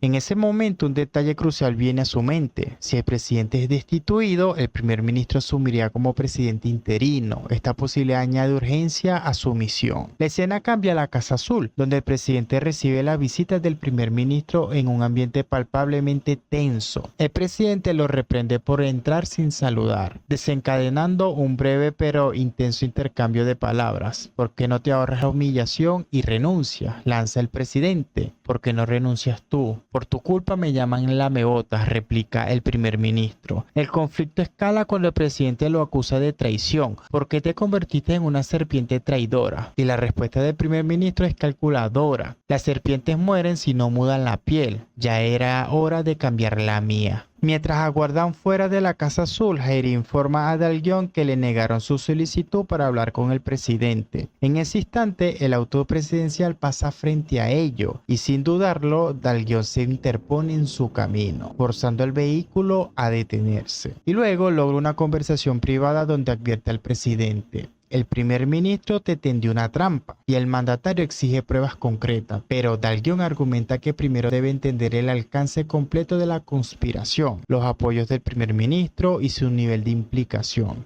El presidente escéptico minimiza la advertencia y dice que su único error fue no resolver lo del avión. Al ver que no lo convence, Dalguion eleva la voz con desesperación contenida. Eso es precisamente lo que quieren, que cierre los ojos, que confíe solo en su instinto. Esa es su trampa. Más tarde, el presidente recibe la noticia de que el señor John se entregó al NIS durante el interrogatorio conducido por el señor Guy. John proporciona una clave y detalles de una cuenta bancaria asegurando que allí está toda la información necesaria. Cuando el señor Guy le pregunta qué lo hizo cambiar de postura, John recuerda su conversación en el hospital con el primer ministro. Allí, John le había advertido que no tenía garantías para ganar las elecciones al primer ministro, incluso si el presidente era destituido. La respuesta del primer ministro fue la risa arrogante seguida de una pregunta retórica. Entonces, ¿quién más podría ser presidente interino antes de las elecciones? Y de vuelta al presente, John reflexiona en voz baja. El más mínimo estímulo puede alterar las convicciones humanas. Somos criaturas astutas, dice él. Y el señor Guy aprovecha para plantearle la pregunta clave. ¿Sabes quién es Samael? Y John se paraliza con el café a medio de beber y lo mira con sorpresa. Y el señor Guy le vuelve y le pregunta. Y John evade la respuesta diciéndole: ya terminé el café, regresemos al hospital. La corrupción es un sistema. Lo de la sucesión presidencial que revela Dalguion prueba que la crisis la crean los poderosos para beneficiarse. Y en la Casa Azul, el primer ministro, cuando suelta eso lo de la serpiente muda la piel, confirma que traicionar es lo más normal ahí arriba. Y lo más frío es señor John, porque cuando le preguntan ¿conoces a Samael?, él se paraliza de miedo porque hay verdades que ni los traidores nombran. Su último café antes de huir es la metáfora perfecta. Preferimos el silencio amargo antes de enfrentar monstruos. En esta pirámide de mierda todos son cómplices. La situación empeora cuando salen a la luz pruebas clave. John y Mark intentaron sobornar al presidente para asegurar el proyecto, depositando dinero en una cuenta de Singapur. Mientras estas acusaciones se difunden, estallan protestas masivas en las calles exigiendo la renuncia del presidente. La tensión llega a su punto máximo cuando el parlamentario aprueba un juicio político en su contra, desatando celebraciones entre la población. Tras el veredicto, el presidente sale solo, rechazando la compañía de sus escoltas, conduce en silencio hasta detenerse en un lugar solitario. Dentro del auto toma un frasco de pastilla e intenta suicidarse, pero al tratar de beber agua, el botellón se le cae de las manos. Frustrado, escupe las pastillas. En ese momento de desesperación, las palabras de Dalguion resuenan en su mente. No ha pensado que alguien podría estar utilizándolo, y él decidido toma su teléfono y lo llama para verse. Al reunirse, el presidente sorprende a Dalguion. Cuente conmigo para lo que necesite. Dalguion, escéptico, le recuerda que pronto será arrestado y duda de su utilidad. Pero el presidente insiste: fue usted el único que me dio un consejo sincero. Guarde mi número, tendrá mi apoyo cuando lo necesite. Dalguion no responde y se va en silencio. Mientras tanto, Harry y su amiga están en el restaurante de pollo cuando conocen al joven investigador. Aunque su apariencia es como enfermiza, demuestra que es un hacker brillante. Y él Michael revela un hallazgo crucial. Jerome trabaja para Blackstone, una empresa militar privada, y la novia que le presentó a Michael también está vinculada. Airi llama de inmediato a Dalguion para compartir la información. Casi al mismo tiempo, Edward lo contacta y Dalguion le cuenta a Edward lo que está sucediendo, y Edward le dice que Black Sun opera en Carolina del Norte. Sorprendido por la coincidencia, Edward lo cita urgente a su oficina, y él, sin perder tiempo, se dirige hacia allá. Este cierre muestra cómo caen los poderosos. Protestas y el juicio político son puro teatro. Lo de la cuenta en Singapur convierte al presidente de verdugo en chivo expiatorio, porque la verdad siempre se retuerce para servir a los intereses oscuros, y su intento de suicidio fracasa hasta en eso, porque el agua derramada no es casual y solo recapacita al recordar las palabras de Dalguion. La lucidez llega cuando pierdes la arrogancia. La escena con Dalguion lo invierte todo. El caído pide ayuda reconociendo en él la integridad que él perdió, y cuando Dalguion calla es porque sabe que aliarse con derrotados es peligroso. Una llamada sacude a Dalguion. Una mujer asegura que su esposo, el verdadero periodista, no murió en un accidente. Le da una fecha clave que desencadena un recuerdo. Ese mismo día, él y un familiar de las víctimas vieron al supuesto periodista en la calle. Dalguion corrió tras de él, pero Edward apareció de la nada y le puso una mano en la espalda. Ahora todo cobra sentido, porque Edward dijo que investigaría al reportero, y al día siguiente el hombre apareció muerto, y las piezas comienzan a encajar. En la oficina de Edward, su asistente guía a Dalguion. Mientras lo observa, dos recuerdos chocan en su mente. Primero, la confesión del copiloto sobre la novia asiática de Michael. Segundo, la explicación del director Khan sobre los microchips ocultos en los tatuajes. De pronto revive un detalle clave. Durante la huida en Marruecos, esta misma asistente mostró algo en su mano a un oficial, y milagrosamente los dejaron pasar, y la conexión es inevitable. Edward recibe a Dalguion en una pregunta directa. ¿Quién te habló de Samael? O Sang-mi, responde él. Cuando el asistente sirve té, Dalguion accidentalmente derrama la taza agarrando su mano y frota su muñeca, revelando el tatuaje. Edward nota la jugada demasiado tarde y nos viene un flashback del pasado. Michael corriendo bajo la lluvia mencionando a Samael en esa llamada fatal donde a él lo asesinaron. Su novia, la misma asistente de Edward, poniéndose un guante y disparándole en la cabeza. Y Jerome capturado mientras Edward ordena por teléfono: no lo maten, aún es útil. También vemos en el barco cuando el copiloto le dice al asistente de Edward que si era la novia de Michael, y luego lo vemos a él negociando con Edward. Me das 20.000 millones y menos de 3 años en la cárcel. Haré ese trato, señor Samael, le dice el copiloto a Edward. Cuando Dalguion revela la verdad, Edward lo va a apuntar, pero este reacciona clavándole un bolígrafo y desarmándolo. Se dio cuenta de que lo usaban y Edward admite en frío: soy Samael, que eso significa el diablo. Y justifica cada muerte como necesaria hasta que Dalguion le dispara en el brazo. Te equivocaste al matar a mi sobrino, le dice. La asistente entra con refuerzos y Dalguion toma a Edward como rehén, pero en una pantalla aparecen las familias de las víctimas y un bolso sospechoso. Esa es una bomba, advierte Edward, y cambian de imagen y está Harry en la mira de un francotirador. Y sin opción, Dalguion suelta el arma y recibe un golpe que lo deja inconsciente. Y el capítulo cierra con Dalguion el copiloto, que ellos están colgados en un sitio lleno de gasolina. Harry llama, pero la asistente intercepta el teléfono, luego le quita su tarjeta SIM e inserta otra tarjeta SIM y lo devuelve a Edward. Edward, antes de irse, le dice: gracias a mí verás a tu sobrino pronto, y se burla antes de lanzar el celular de Dalguion en un charco de gasolina. Cuando se van, Edward marca el número del celular de Dalguion y hace un cortocircuito y genera chispa, y todo estalla en llamas. El final destroza todo porque Edward es Samael, o sea, el héroe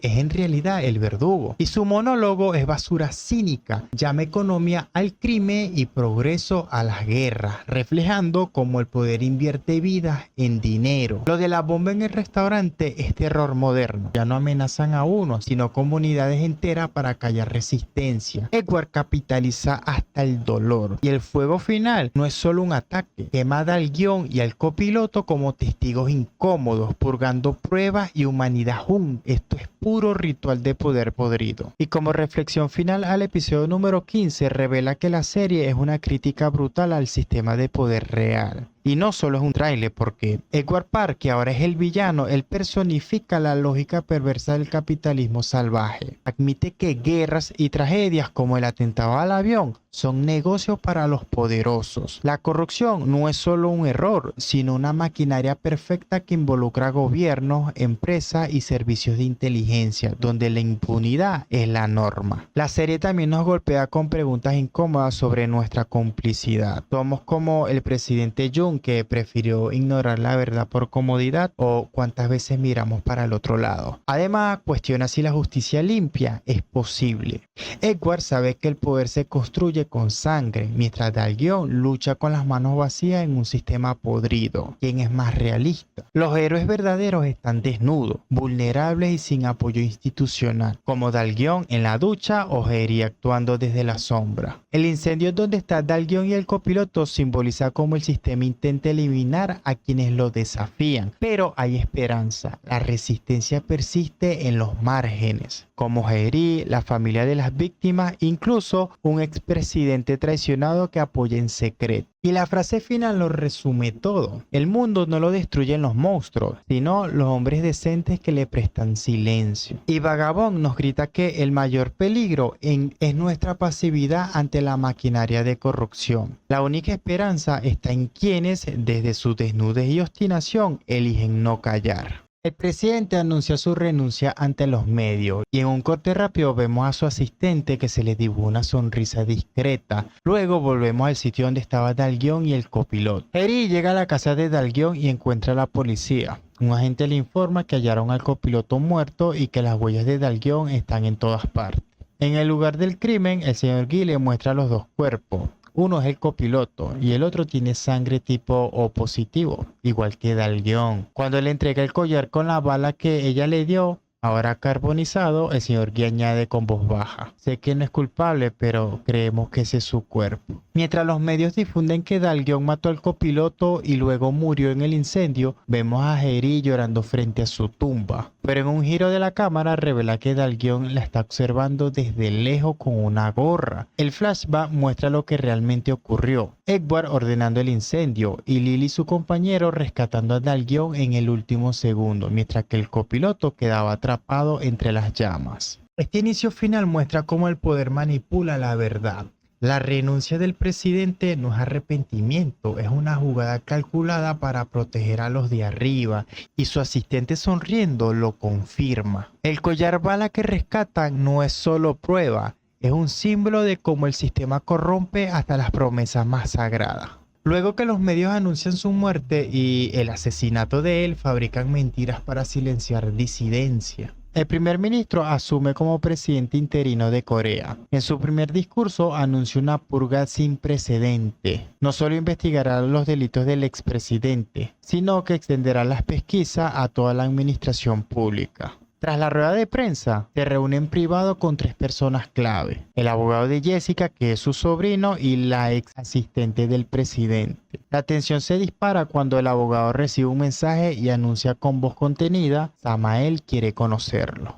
Al llegar al lugar acordado, la primera en recibirlo es la asistente de Edward, provocando una visión conmovida en el abogado. Al entrar, ella presenta a Edward como Samael, y ahora el presidente interino se le nota nervioso y dice: tal vez deba presentarme nuevamente. Y Edward corta el aire con un ultimato: mis órdenes no son negociables, firmé hoy mismo el proyecto FX. Y le da una carpeta con una lista de nombres y le dice: reemplazará a todos los altos funcionarios y banqueros por estas personas. Y cuando el presidente interino le dice que todavía no puede hacer eso, Edward le dice: ¿cree que lo pusimos aquí por mérito? Los países se controlan con deudas, no con discurso. Y le da una advertencia: cierra las investigaciones del vuelo y le recuerda que para nosotros usted es prescindible. Y la escena termina con un silencio placiente del nuevo títere del poder. Este tramo destroza la farsa del poder. El primer ministro sube, pero no es más que un títere de Samael.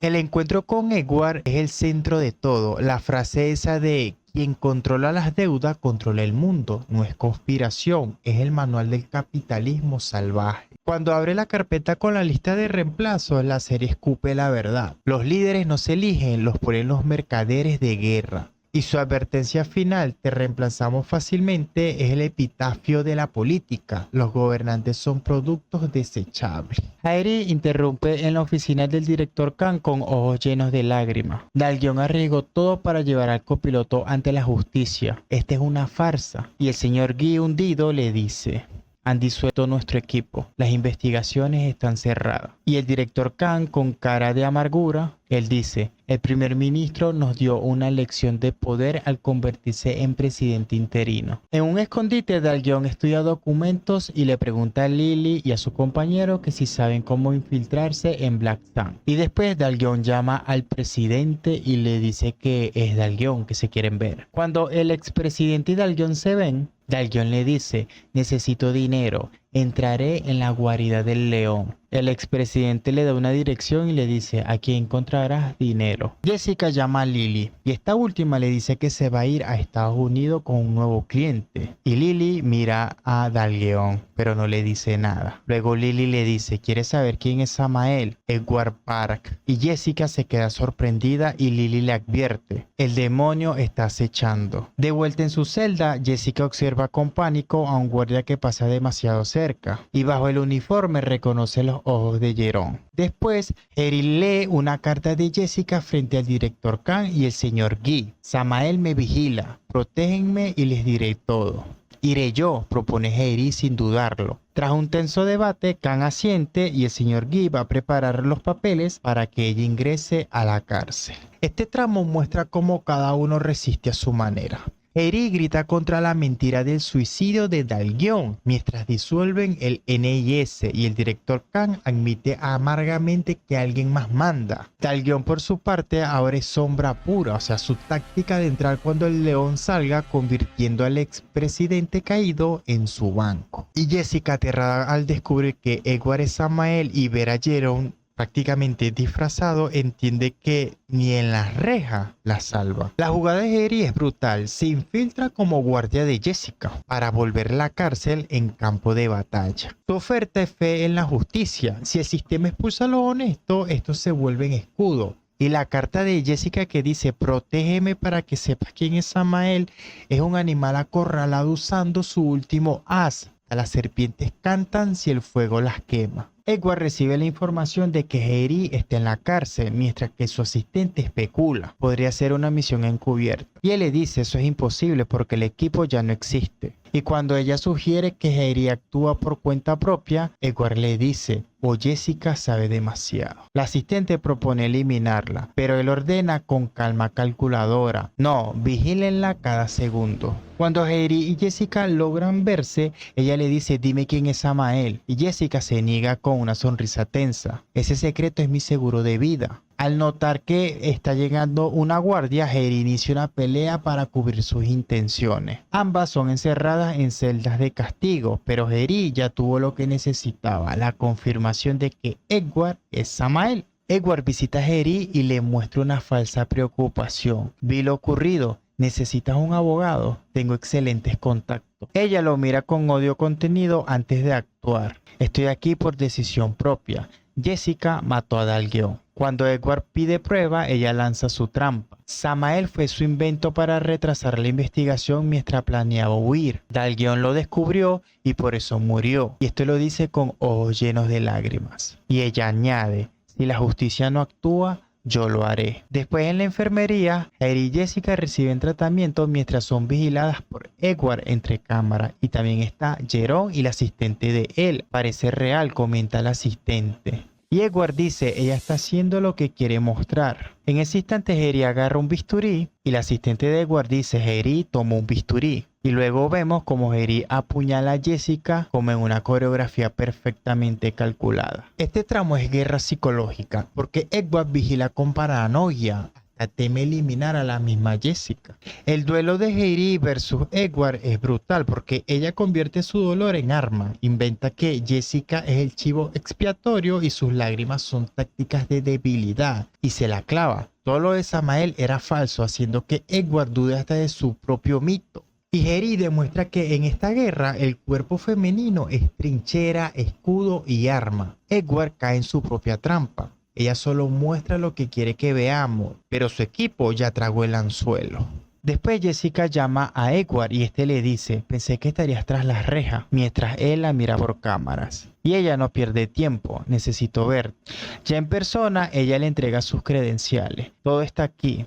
Evasión fiscal, tráfico de armas encubierto, las operaciones sucias de John y Mark. Y Edward advierte las consecuencias. Y Jessica le dice: es mi despedida. Y Jessica le dice: es mi despedida, no regresaré a Estados Unidos. Cuando ella se va, él finge preocupación. ¿Por qué no me pides ayuda? Y su respuesta lo congela: jamás de ti. Cuando ella se va, Edward marca un número y dice: preparen todo que Jessica va a testificar en Estados Unidos. Al salir de prisión, Jessica va a buscar a Heidi. Ya en el auto, Jessica le dice: mi oferta sigue en pie. La venganza no traerá paz. Decide ahora y vamos directo al aeropuerto. Y Heidi sostiene su mirada y asiente en silencio. Y el auto pues acelera hacia el aeropuerto. Después vemos a Dalgion. Él está infiltrado en Black Sun. Están haciendo un plan. Él habla con Lily por teléfono y ella le dice: Jerome busca el arma bioquímica. Después, sin inmutarse, él elimina a sus falsos compañeros. Y cuando Jerome llega y ve la masacre, Dalgion lo hiere con precisión quirúrgica. Le derrama un ácido a Jerome y le dice: mi sobrino sufrió más de lo que estás sufriendo tú. Es justicia. Luego, cuando Dalgion se va, lanza una granada convirtiendo el lugar en llamas. Dentro de un vehículo blindado, el presidente interino confiesa su debilidad. Solo el proyecto de Kiria puede salvarme en las elecciones. Edward, mirando documentos, responde sin levantar la vista: yo manejaré a la competencia. Y en el aeropuerto separan sus caminos. Y Edward le dice: tú preocúpate de la campaña, que yo iré a Kiria. Luego, cerca de la pista, encuentra a sus aliados, el señor John y el señor Min, esperando con carpetas selladas. Y el episodio empieza a finalizar con Dalgion preparándose, arreglando sus armas, y vemos a Heidi maquillándose, poniéndose un vestido y escondiendo un arma entre sus piernas. Luego la vemos a ella que va en una limusina con unos árabes. Y aquí vemos la misma escena que vimos en el capítulo número 1.